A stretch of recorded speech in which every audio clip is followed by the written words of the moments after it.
Welcome back. Under the auspices of the Minister of Information, Abdulrahman Al-Tairi, a three-day workshop in cooperation between the European Union and the Ministry of Information kicked off yesterday.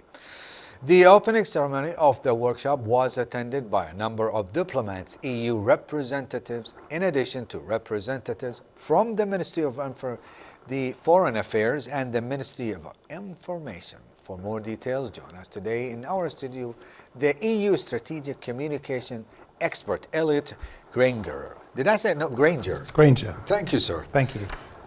Although you reminded me of the name and I made the same mistake. Anyway, welcome to the State of Kuwait, and thank you so much for taking time to tell us exactly what's going on in the summit and the workshop. Let's start with that. What's going on? So it's 3 days, and what we're doing over those 3 days is looking at some of the commonalities that we have as partners between the EU and Kuwait in addressing this sort of universal challenge of radicalization to terrorism and extremism.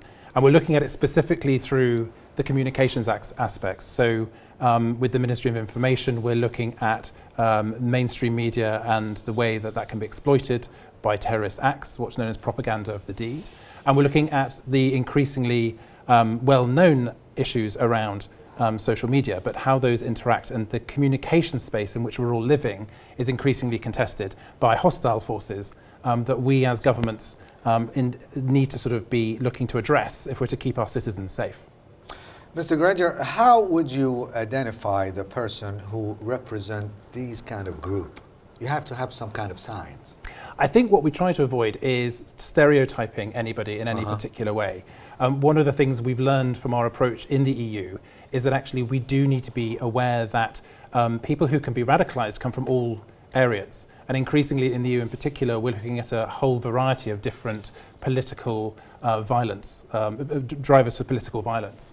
And so we don't try and stereotype, but what we do try and do is understand the people who are susceptible to being radicalized and why they have that feeling. What are the grievances that exist, and how can we as government seek to address that by engaging with them and opening dialogue with people to understand how they see the world, what they think about the world, and how we can reconcile them back to living as peaceful and cooperative citizens in our societies. The seminar took place yesterday. I believe that you had some kind of recommendation. What was it?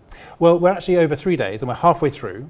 In terms of recommendations, I think we're beginning to explore the ways in which Kuwait and the EU can work together. One of the things that's been really useful, and actually it came up in one of your earlier stories, is the idea of dialogue.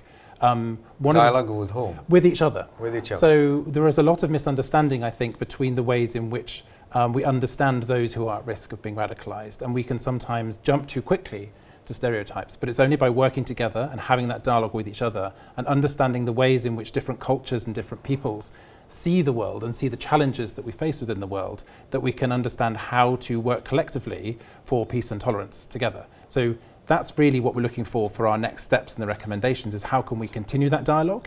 And there's moves, I know, to try and have something later in the year that looks specifically at engaging youth voices between the EU and Kuwait as well. So it's how can we continue this cooperation to ensure that we're working towards a sort of world of peace and tolerance.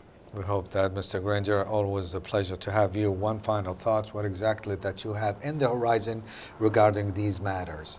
So I think the big thing we are increasingly trying to be aware of is the way in which social media plays a role in the communication space. And we were very aware of several years ago with ISIS, of course, being very radical in their use of social media to reach into audiences and to reach vulnerable people, particularly younger people. But social media is already moving on. We talked a lot about Facebook and Twitter and other brands, but increasingly... Meaning you want to utilize it for the benefit of the good. Correct? We have to see it both ways, exactly. We have to be saying, how do we as governments better engage in those social media spaces, but also what is coming next? We were caught out by people being very good at using social media. How do we get ahead of the curve, particularly around things like the metaverse and the idea of that integration? You mean you want to manipulate the narratives? Not about manipulation. It's about being confident of the social narrative that we as governments and citizens have, and contesting the space that is already being fought by violent extremists and terrorists, and saying there are multiple sides to this. Let's have a dialogue, let's understand, let's try and look at where each other are coming from and address those issues and understand each other and try and find that common space. For those of you who are wondering, Mr. Grainger, he's from the UK, and he was complaining it was raining last night and it was cold, and you came from the UK. What's going on? It's not what you expect when you come to the Middle East. I was hoping for a little bit of winter sunshine. What do you mean, is it 25 degrees, something like that? I mean, something a little bit less wet would have been much appreciated. Well, you can come back next month, you can have it. I very much look forward to returning. Take it to the desert and have a good time. Thank you very much. Mr. Grainger, a pleasure having you. Have a good evening.